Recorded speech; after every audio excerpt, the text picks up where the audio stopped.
Bagimu Negeri, jiwa raga kami jadi penutup debat pamungkas pada malam hari ini yang artinya para pasangan calon pasti akan bekerja yang terbaik untuk Indonesia. Ya, luar biasa itu sebagai bentuk komitmen ya untuk berdedikasi apabila kelak terpilih menjadi presiden dan wakil presiden Republik Indonesia.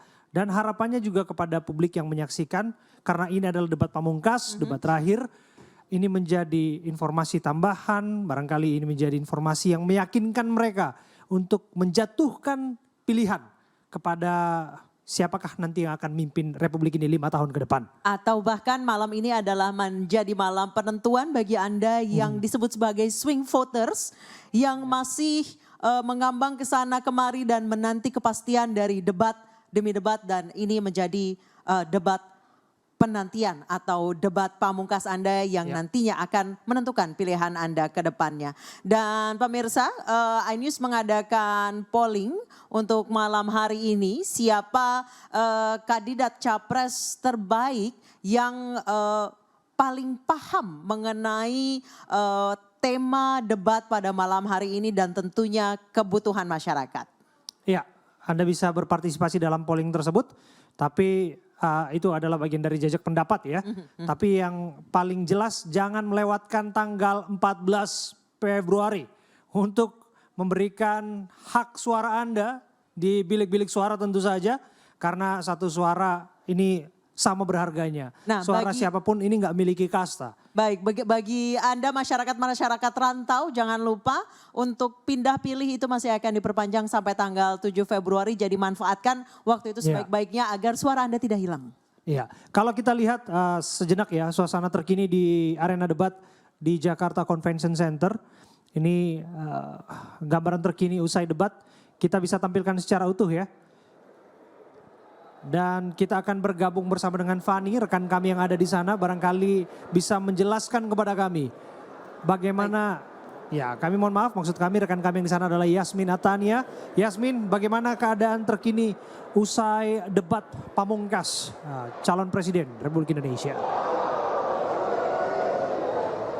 Ya baik, selamat malam Abraham, Adisa dan juga pemirsa. Saat ini saya melaporkan dari area lobi JCC, yang mana untuk situasi terkini di area JCC khususnya di luar ya, ini masih sangat ramai. Pasalnya para pendukung non-undangan masih standby berada di depan untuk terus menyuarakan yel-yel mendukung capres-cawapres pilihan mereka. Meskipun kita ketahui bersama untuk saat ini konferensi pers masih belum dimulai karena para capres ini masih berada di dalam venue begitu ya. Kita masih menunggu bersama-sama bagaimana jalannya konferensi pers nanti akan ada pertanyaan-pertanyaan ataupun pernyataan yang kembali diungkapkan oleh para capres cawapres. Biasanya usai debat akan ada sesi tanya jawab dengan para awak media. Nanti kita nantikan bersama-sama. Namun jika kita melihat tadi jalannya debat memang nampaknya tensinya lebih berkurang atau menurun jika dibandingkan dengan debat-debat yang sudah berlangsung sebelumnya, baik itu debat capres pertama maupun debat capres ketiga, yang mana di awal debat pada saat panelis memberikan sejumlah pertanyaan terkait dengan tema yang ditentukan hari ini, ketiga capres ini memiliki kesepemahaman baik itu dari sisi upaya mewujudkan kesejahteraan guru, kemudian keberpihakan pada WNI di luar negeri. Mereka memiliki pandangan yang sama. Namun tensi debat mulai memanas pada saat masuk sesi tanya jawab antar capres. Ada sejumlah hal tadi yang memang saling bertentangan antara satu dengan yang lainnya. Tadi Pak Prabowo sempat mengungkapkan terkait dengan ketimpangan digital, bagaimana nantinya ia akan hal yang akan ia lakukan nanti apabila terpilih menjadi presiden ini akan membuat pabrik ponsel di Indonesia, begitu tadi diungkapkan oleh Prabowo Subianto. Namun Ganjar menyatakan hal lain, bahwasanya pabrik ponsel sudah ada sebenarnya di Indonesia, di Semarang, bahkan memproduksi 30.000 piece ponsel begitu per hari. Dan sejumlah hal yang tadi kita lihat bersama-sama yang diungkapkan oleh para capres sesuai tema ini memang nampaknya diharapkan bisa memberikan ketetapan begitu bagi masyarakat yang masih bingung ingin memilih siapa dalam gelaran pemilu 2024 mendatang. Kita harapkan bersama-sama masyarakat Indonesia semuanya ini menggunakan hak pilihnya pada gelaran pemilu 14 Februari mendatang. Anissa Abraham. Baik, terima kasih Yasmin. Kami juga akan masih menantikan konferensi pers yang akan digelar, pasti akan digelar pada setiap akhir debat. Terima kasih Yasmin Atania melaporkan langsung dari JCC Senayan, Jakarta. Dan pemirsa, untuk membahas jalannya debat pada malam hari ini yang menjadi debat penentu atau debat pamungkas, sudah ada dua narasumber yang bergabung bersama kami. Ada pengamat politik Pangi Syarwi Caniago dan analis gestur dan mikro ekspresi Monika Kumalasari. Selamat malam Mas Pangi, Bu Monika. Malam Mbak Anissa, Mas. Selamat malam. Kita ngobrol-ngobrol sedikit sambil menantikan konferensi pers ya. Mas Pangi, terkait dengan debat pada malam hari ini.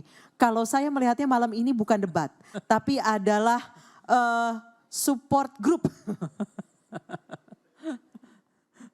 Kayak mereka lebih bertukar pikiran dibandingkan berdebat. Sementara tensi debat 1 sampai ke 4 itu panas sekali. Iya, debat yang kali ini memang seperti diparkir ya. Jadi artinya memang konteksnya kayak laut yang teduh gitu. Jadi nggak ada gelombang, kemudian tidak ada saling gimmick, nggak ada terlalu banyak juga, saling mendonggrad juga enggak.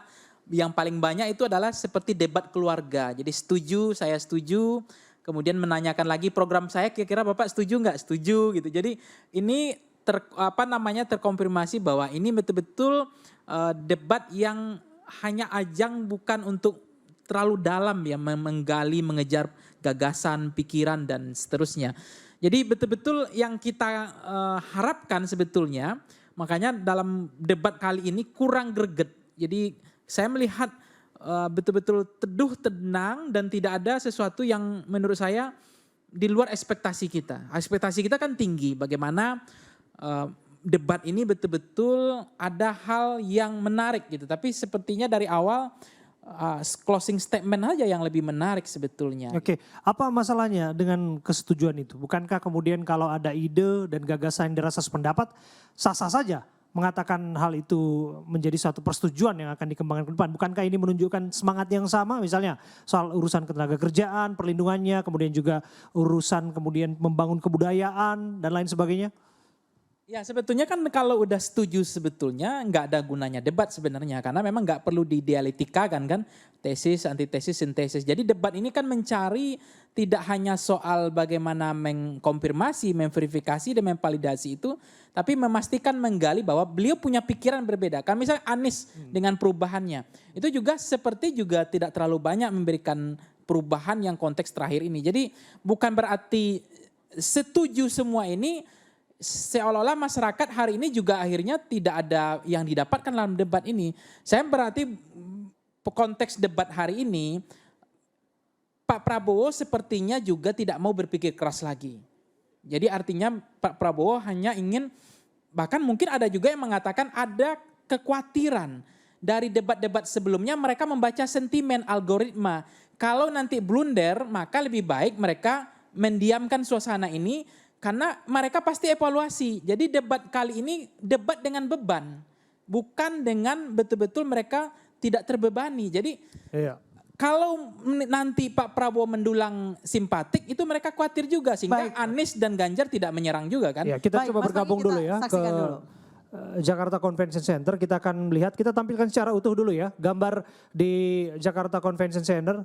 Ini dia Pak Prabowo Subianto dan Gibran Rakabuming Raka, calon presiden, calon wakil presiden nomor 1 yang akan segera menyampaikan keterangan persnya ya. Mohon maaf, maksud kami nomor urut 2. Prabowo Subianto dan juga Gibran Rakabuming Raka, calon presiden nomor urut 2. Kita akan lihat. Selamat datang kepada paslon nomor urut 02, Bapak Haji Prabowo Subianto dan juga Bapak Gibran Rakabuming Raka, untuk kembali bergabung bersama kami di sini untuk memberikan statement terkait debat terakhir pada malam hari ini. Selamat datang Bapak. Selamat datang Pak Prabowo dan juga Mas Raka, Mas Gibran. Ya, silakan. Ya. Oke, langsung saja untuk mempersingkat waktu, Silakan Pak untuk memberikan statement debat terakhir pada malam hari ini. Bismillahirrahmanirrahim. Assalamualaikum warahmatullahi wabarakatuh. Shalom, Om Swastiastu, Namo Buddhaya, salam kebajikan. Saudara-saudara sekalian, baru saja kita selesai rangkaian debat Presiden dan Wakil Presiden. Saya ingin mengucapkan terima kasih kepada penyelenggara, Komisi Pemilihan Umum, dengan semua perangkatnya. Kami juga ingin ucapkan terima kasih kepada TV penyelenggara, TV One, Antv, Net TV, semua rekan-rekan pers, panitia, TNI Polri yang bertugas mengamankan. Terima kasih. Intinya setelah kita kampanye berapa bulan, setelah kita debat, kadang-kadang dengan keras, kadang-kadang dengan semangat, tapi itikadnya adalah baik. Itikadnya adalah mencari pemikiran, gagasan yang terbaik untuk rakyat Indonesia dan bangsa Indonesia dan masa depan Indonesia. Jadi kalau diperhatikan, kalau ada paslon 1 dan 3 punya gagasan baik, kami terima, kami dukung. Jadi kesimpulan tadi adalah bahwa kami yakin ketiga paslon berjuang untuk rakyat Indonesia. Tadi saya mengatakan, saya menganggap Pak Anies, Pak Muhaimin, Pak Ganjar dan Pak Mahfud adalah saudara-saudara kita sendiri, sama-sama anak Indonesia, dan marilah kita memelihara persatuan kerukunan demi rakyat Indonesia, demi masa depan Indonesia. Terima kasih, selesai. Baik, terima kasih Pak Prabowo Subianto atas statementnya. Kita akan buka langsung 2 pertanyaan. Saya kira cukup ya. Semua sudah cukup jelas. Oke? Oke, baik. Terima kasih. Bapak, kita akan foto terlebih dahulu, Pak. Setelah ini kita akan sesi. Oke.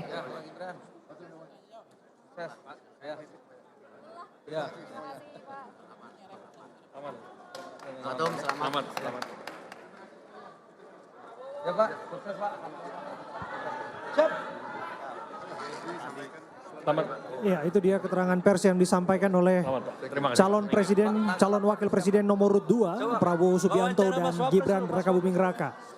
Kalau kita lihat yang berbeda di debat kali ini, selain bahwa ini adalah debat pamungkas ya Anissa, kita bisa lihat kehadiran Jenderal Purnawirawan Dudung Abdurrahman di sana yang merupakan Kepala Staf Angkatan Darat, mantan Kepala Staf Angkatan Darat.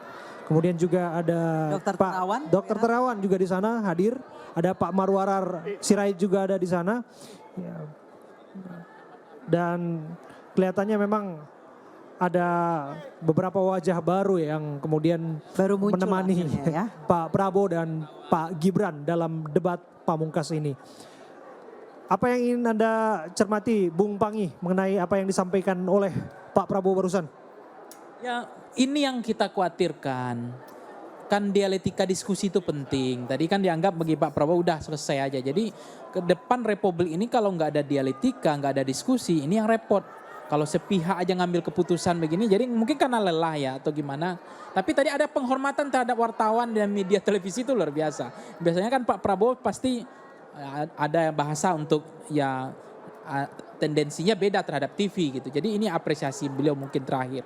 Tapi dalam konteks perdebatan hari ini tidak asik debatnya ini. Memang betul-betul jalan debat ini tidak ada pikiran ya Mas Panggi ya. Iya, akhirnya kita yang greget lihatnya kok bisa begini. Ini debat bukan debat, betul-betul nggak ada asiknya. Gitu. Baik, kami ke Bu Monika. Bu Monika, Anda melihatnya kalau misalnya kita lihat debat keempat, debat ketiga itu kedua, pertama itu kencengnya luar biasa kan. Ini tiba-tiba semuanya seperti menahan diri. Bahkan Pak Anies pun yang biasa menyerang di awal bahkan sejak visi misi nampak sangat kalem bahkan memberikan sempat memberikan gestur tepuk tangan pada saat Pak Prabowo berbicara. Anda melihatnya ini memang settingannya dibuat seperti itu karena selama ini yang diserang justru mendapatkan sentimen positif, yang menyerang mendapat sentimen negatif, atau memang mereka ingin mengademkan suasana? Ya, kita lihat ini ada plot twist yang tidak disangka-sangka karena kita sudah menyangka bahwa ini akan pol-polan ya. Jadi kalau secara makro gestur kita tidak mendapatkan jadi makro yang terlihat seperti di debat sebelumnya ya. Terus kemudian kita lihat dari intonasi suara juga nggak ada gitu ya. Nah yang kita patut perhatikan di sini kalau saya mengamati justru malah ketika di closing statement ya. Ini justru malah para cawapresnya. Ya, kalau capresnya ini sibuk dengan memikirkan mengenai konten apa yang akan disampaikan. Tetapi bagaimana dengan cawapresnya? Oke ya. Nah, saya mengamati bahwa di sini ya Mas Gibran ya ini ada banyak mikro ekspresi yang bisa kita tangkap walaupun subtle ya. Ada fear, takut. Ada sadness ya, ada beragam subtle expression yang muncul di situ. Begitu.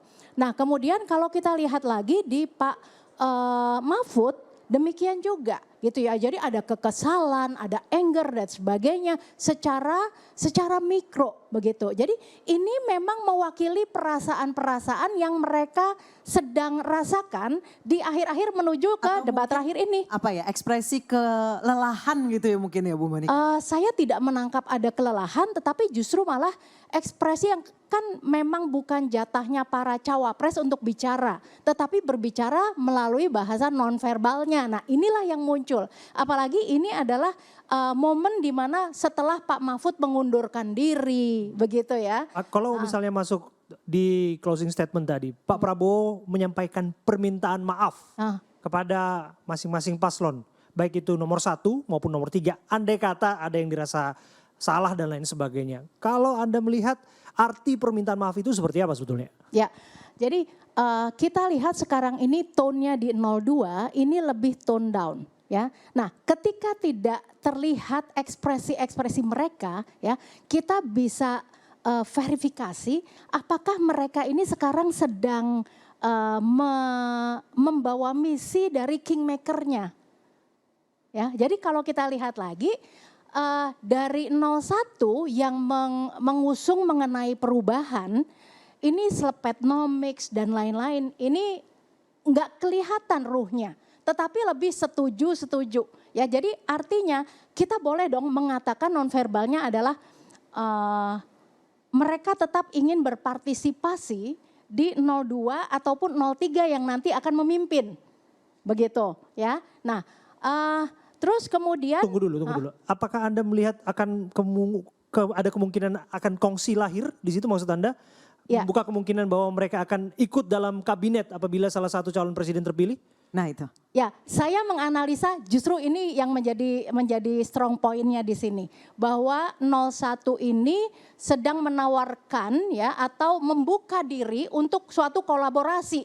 Begitu ya. Jadi kalau yang diusung adalah mengenai perubahan ya atau sebagai oposan, ini tidak nampak di sini.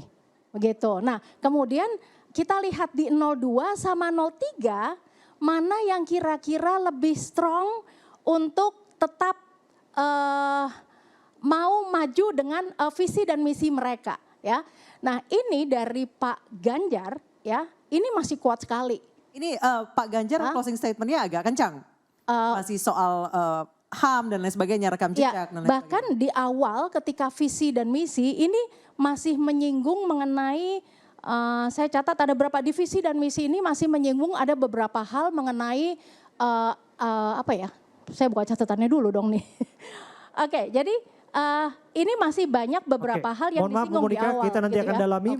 Tapi kita melihat pasangan calon presiden, calon Sambil wakil dicari presiden juga, Bu Monika. nomor urut 3, Bapak Ganjar Pranowo dan Mahfud MD akan menyampaikan keterangan persnya. Ada Bu Siti Atiko dan ada Mas Alam Ganjar juga di sana ya.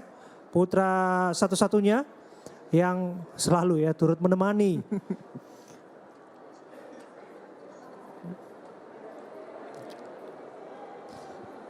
Kita lihat ini jaketnya ya memang Iya. nyentrik ya. Saya Nis dari ya. tadi itu mereka berbicara Pak Iya. Prabowo dan Pak Mahfud Iya. Pak Baik, Ganjar kami maksud ucapkan saya. selamat Nih, datang. jaket Pak varsity Mahfud, ya. berbicara. Ganjar, Saya penasaran Prabowo, itu dan tulisannya juga apa aja sampai sekarang Pak cuma Mahfud dapat MD. sedikit. Satset yang jelas ada. Iya, Tastes, jelas. Capres satset. dan juga cawapres. Tendang nomor Prof urut tadi 3. ada. Kami persilakan untuk bisa Tabrak Prof menuju tadi saya area lihat juga press ada. conference. Dan juga seluruh tim ses dari TPN Ganjar Mahfud kami persilakan untuk bisa menuju area press conference. Silakan Bapak, selamat malam, selamat datang kembali. Dan juga Pak Mahfud. Silakan Bapak. Dan juga seluruh tim ses. Kami persilakan untuk bisa memberikan statementnya terkait dengan debat terakhir pada malam hari ini. Ini rombongan saya 3 bis. Sorry, kasih jalan dulu karena Silakan Bapak. berkebutuhan khusus. Ya. Ayo.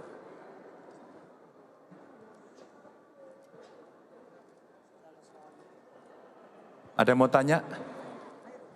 Nanti dulu. Terima kasih teman-teman sudah bersama kita selama acara debat. Saya dan Pak Mahfud mendorong kita dengan revolusi cinta katanya. Jadi kalau tadi kami menyampaikan ini metal itu ya menang total, tapi sebenarnya kami dikasih pelajaran dari teman-teman kelompok tuli yang mengatakan I love you.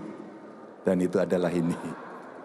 Sebuah ungkapan dari mereka agar dia bisa mendapatkan kesetaraan akses yang sama.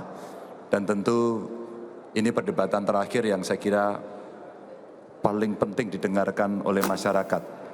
Lapangan kerja yang sulit, bagaimana kita menciptakan akses pendidikan yang belum merata, apalagi yang kesehatan. Dan ini bagian-bagian penting untuk mendorong pembangunan yang konsentrasinya itu di manusianya. Dan mudah-mudahan debat tadi betul-betul akan bisa memberikan kepada publik preferensi nantinya untuk memilih. Termasuk tentu saja bagaimana kebudayaan kita itu betul-betul bisa kita implementasikan dalam setiap nafas kehidupan dan sektor-sektor yang ada. Sehingga semua hormat, semua mengikuti termasuk proses demokrasi. Dan terakhir tadi tentu kita bicara soal teknologi informasi yang menurut saya itu menjadi sesuatu yang sangat penting. Kita itu internetnya belum menyeluruh dan lambat. Dan mudah-mudahan perdebatan terakhir ini sekali lagi akan bisa memberikan edukasi kepada publik agar publik menjadi makin paham siapa kemudian yang harus mereka pilih. Silakan saya berikan kesempatan untuk berapa penanya Mbak? Kita batasi waktunya Pak, kurang lebih 10 menit. Oke silakan.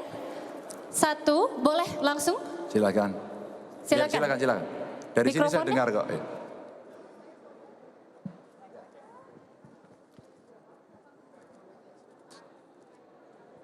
Ya. Dari Metro ya? Yes. Oke.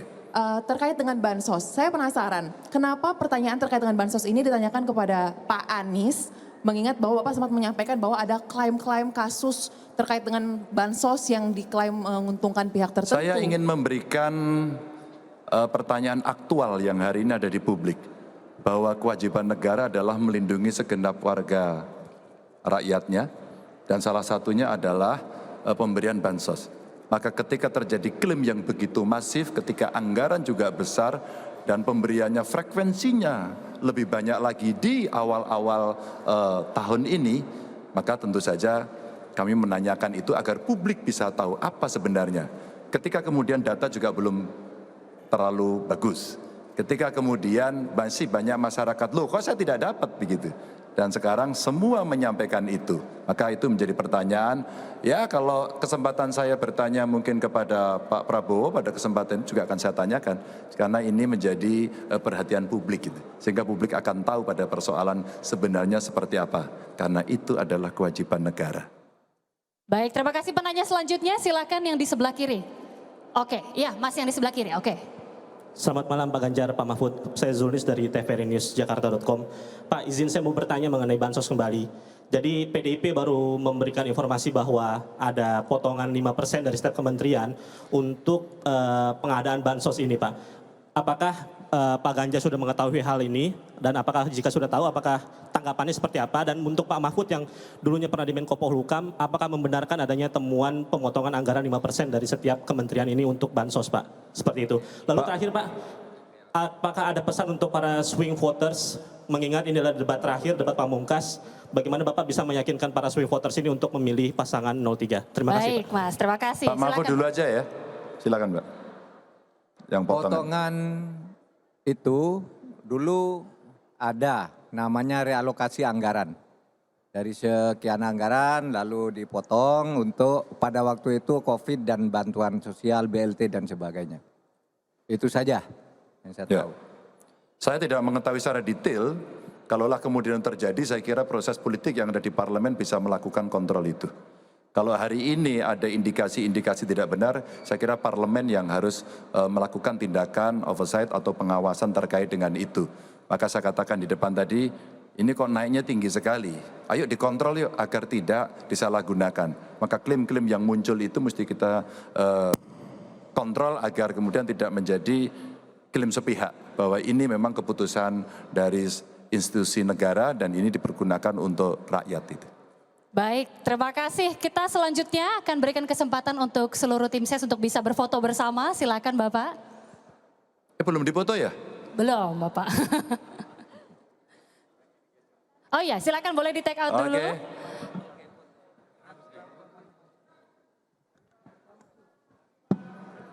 Oke. Baik, Ibu Monica. Ini Pak Ganjar kayaknya masih mau. Oh iya, saya ingin menyampaikan saja. Tadi sebenarnya mau saya pamerkan tapi tidak boleh. Jadi terkait dengan internet gratis kami sudah punya peralatan yang kita sebut sebagai satset box gitu ya. Satset net gitu. Yang ini bisa kita pasang tanpa pulsa. Sebenarnya tadi mau kita sampaikan bahwa konsep internet gratis sebenarnya bisa menggunakan satu peralatan yang cukup canggih. Ini dibuat oleh kawan-kawan dari ITB, produknya lokal dan ini sudah kita pasang di beberapa sekolahan dulu. Jadi siswa dan guru bisa mengakses seluruh materi yang ada dan mereka bisa cicat di sini. Maka uji coba ini yang mau kita pamerkan kepada publik bahwa sebenarnya kita bisa melakukan percepatan dengan banyak hal. Terima kasih. Baik, terima kasih sekali lagi kami ucapkan. Tanpa internet ini sudah bisa langsung.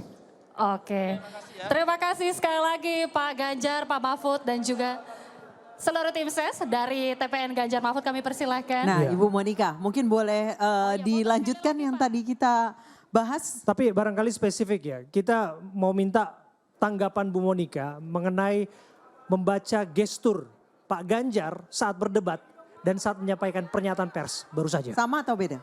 Ya, jadi Pak Ganjar ini konsisten dalam menjawab pertanyaan-pertanyaan itu. Artinya ketika menjawab sesuatu ini mikro maupun makro gesturnya ini ya tidak bocor gitu. Artinya verbal dengan non verbalnya ini selaras begitu. Nah kemudian ketika di akhir ini juga Pak Ganjar menjawab, artinya dari slot pertanyaan yang diberikan ini banyak sekali dan resourceful banget untuk diberikan, begitu kan ya. Nah, jadi tetapi ketika kita mengatakan bahwa debat ini anyep, di sesi awal itu tetap masih ada sindiran ya. Terutama misalnya gini, contohnya Pak Ganjar mengatakan mengenai kampus ya, mengatakan juga mengenai Pak Mahfud yang mengundurkan diri. Nah ini kan adalah suatu ungkapan verbal yang sebetulnya menyindir tetapi tidak dengan emosi yang berlebihan begitu. Kemudian Pak Anies juga menyinggung mengenai bansos ya. Terus kemudian mengenai etika muncul lagi. Nah hal-hal seperti itu juga muncul tetapi dengan penguasaan emosi yang sudah lebih termanage begitu. Baik, untuk Pak Prabowo di debat ini bagaimana Ibu? Ya, jadi Pak Prabowo ini lebih memilih untuk setuju ya. Terus kemudian juga yang terlihat dari Pak Prabowo ini adalah menghindari untuk konfrontasi ya. Jadi apapun yang penting setuju aja begitu. Itu hanya Pak Prabowo atau ketiga-tiganya yang menghindari konfrontasi? Kalau Pak, jadi dari 01 dan 03 mereka mencari sebetulnya Celah untuk kesamaan-kesamaan itu. begitu ya. Tetapi tetap masih ada juga mereka berani untuk mengatakan apa perbedaannya begitu. Tetapi kalau dari 02 lebih kepada hal-hal yang dikompromikan begitu. Oke. Baik, kita masih menantikan konferensi pers dari pasangan calon Sambil nomor menanti urut 1. Sambil menanti kita kembali ke Bung Pangi Mas Pangi. Mas Pangi tadi Bu Monika sempat membahas ini mencari kecocokan satu sama lain, Anda akan ada kemungkinan kolaborasi. Kalau Mas Pangi melihatnya seperti apa? Ya, kalau konteks kolaborasi sebetulnya bagi mereka kan sampai per tanggal 14 Februari pun mereka tidak akan bisa mengatakan itu kan. Tetapi kalau bicara tentang akan kolaborasi atau tidaknya, saya merasa belum ada arah intensitas arah ke sana. Yang kedua adalah begini Mbak Anisha, kalau kita lihat starting point dari tiga ini pembedanya, Pak Anies itu kan selalu bicara tentang kesetaraan, itu konsisten, keadilan ya kan, dan pemerataan tadi. Nah sementara Mas Ganjar kan mencoba langsung antitesis dengan Pak Prabowo. Jadi kekuatan DNA-nya Pak Perubahan itu ada pada Mas Ganjar hari ini. Ketika beliau mengatakan bahwa dia tidak setuju dengan makan siang gratis, dengan susu gratis, dia setuju internet itu yang harus diselesaikan. Karena bagi dia itu yang jadi penting gitu. Baik, kita Bung Pangi, kita dengarkan apa yang disampaikan Pak Arsyad Rashid, Ketua TPN Ganjar Mahfud. Kita sebentar lagi tanggal 14 Februari kan, jadi dengan ini kita bisa melihat bagaimana tadi debat terakhir ini, dan ini membuat energi baru lagi buat kami. Karena kami yakin bahwa tadi Mas Ganjar itu berperan sangat baik sekali pada debatnya, dan itu memberikan benar-benar energi tambahan buat kita. Selain dari Ahok kemarin, sekarang ada tambahan, terus energi yang meningkat terus sampai dengan 14 Februari. Oke, Pak Sastri melihat dari debat hari ini apa yang menarik terus dari statement apa dari Pak Ganjar Pranowo yang pamungkasnya begitu? Balik lagi bahwa yang saya katakan tadi bahwa beliau mengatakan bahwa yang paling utama di ujung utama itulah rakyat.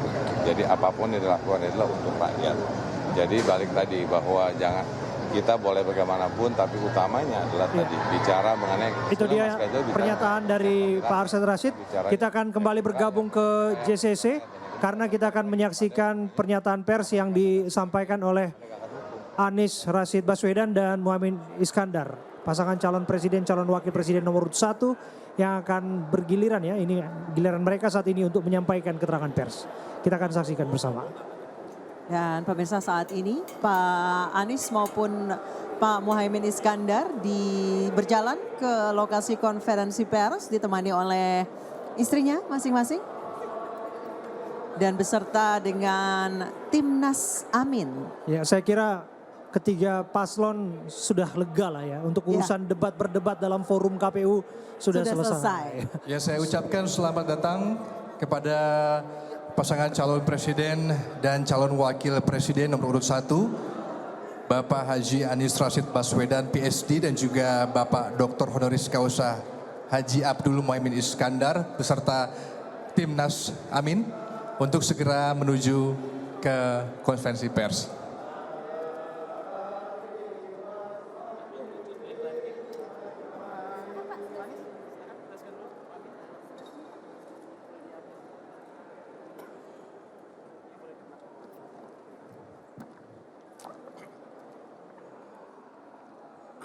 Ya, baik. Baik, Pak Anies silakan memberikan kesan dan statementnya. Ini pakai timer nggak nih? Soalnya ada timer di situ. Baik, Pak. Silakan, Pak. Udah? Oke, siap. Assalamualaikum warahmatullahi wabarakatuh. Pertama, izinkan kami menyampaikan terima kasih, apresiasi. Rangkaian 5 debat ini telah tuntas. Terima kasih pada KPU dan semua yang terlibat dalam penyelenggaraan. Kita masih ada waktu 10 hari lagi sampai penentuan pilihan. Kami di lapangan berjumpa dengan aparat TNI, polisi, ASN, yang mereka bekerja ekstra. Mereka hadir sebelum kami tiba. Mereka masih di sana ketika kami pulang. Pada mereka kami sampaikan terima kasih, apresiasi atas kerja luar biasanya selama ini sampai dengan penyelenggaraan besok. Dan kami semua menunggu, mengharapkan semua bekerja dengan netralitas, semua bekerja dengan penghormatan atas proses pemilu yang jujur, adil, dan berwibawa.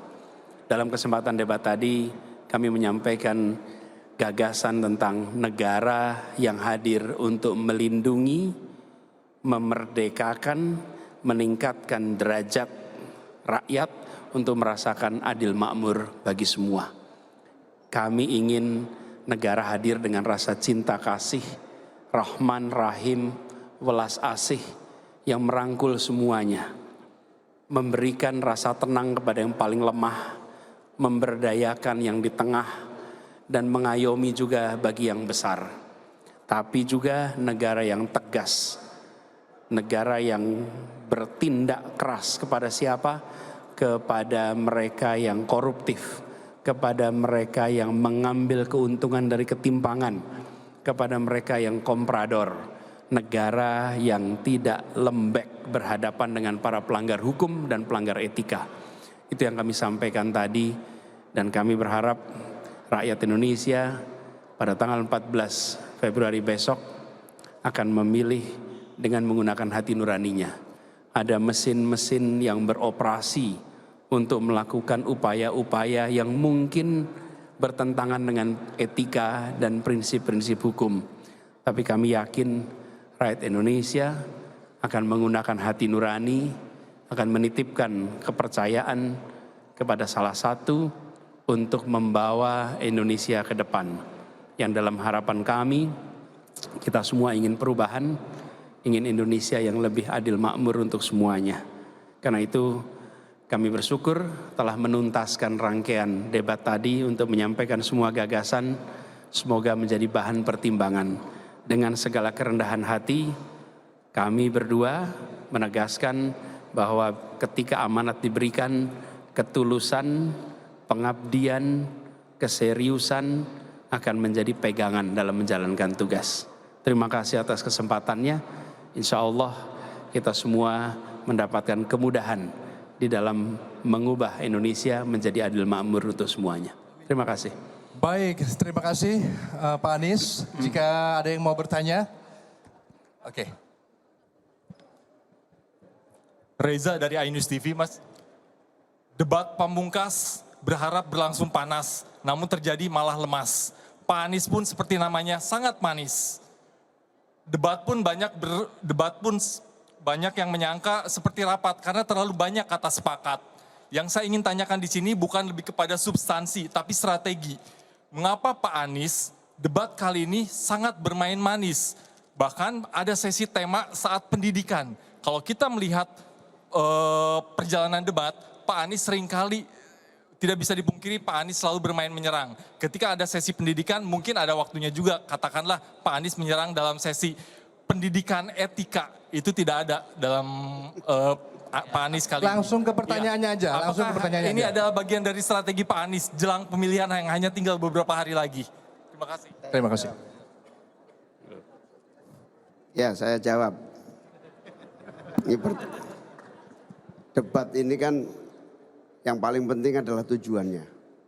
Saya setuju dengan calon presiden saya, insya Allah presiden 2024.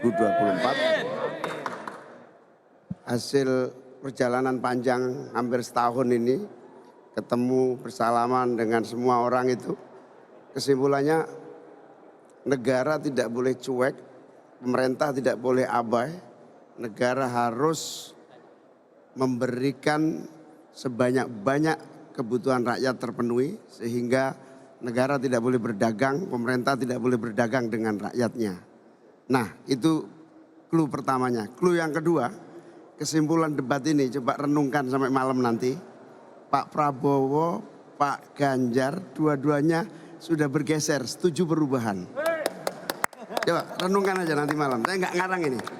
Lihat setiap elemen kalimat yang muncul di akhir ditanya jawab dan di akhir kesimpulan, kami merasa sangat berhasil karena pada dasarnya Pak Ganjar maupun Pak Anies sampai Teluk Dewi itu setuju perubahan. Itu. Yang ketiga kita bersyukur Mas Anies hari ini mengeksplor semua kebutuhan mendesak kita apa? Pemerintahan yang welas asih, pemerintahan yang memberi jawaban atas persoalan, pemerintahan yang tidak mengabaikan problem yang dihadapi rakyat. Itu tujuan utamanya. Kalau soal selepet-selepetan saya kira bukan tujuan. Itu hanya ya gimmick saja. Baik, terima kasih Gus Imin. Kita masih punya satu pertanyaan lagi. TV penyelenggara. 3 menit. Izin Pak, Kezia dari TV One. Menurut Bapak, apa pendapat Bapak mengenai kekurangan tenaga kesehatan yang ada di daerah-daerah saat ini dan bagaimana mengatasinya? Menurut versi dari Paslon 01, seperti apa? Terima kasih. Ini pertanyaan panel debat lagi. Gini, ketika kita berbicara tentang kekurangan, maka pada saat yang bersamaan kita menyaksikan kelebihan. Jadi harus memperhatikan distribusi yang merata. Tempat yang kelebihan dibuat regulasinya agar bisa mengisi tempat yang kekurangan. Jadi meskipun kita nanti harus lihat per bidang, per spesialisasi, itu harus lihat datanya.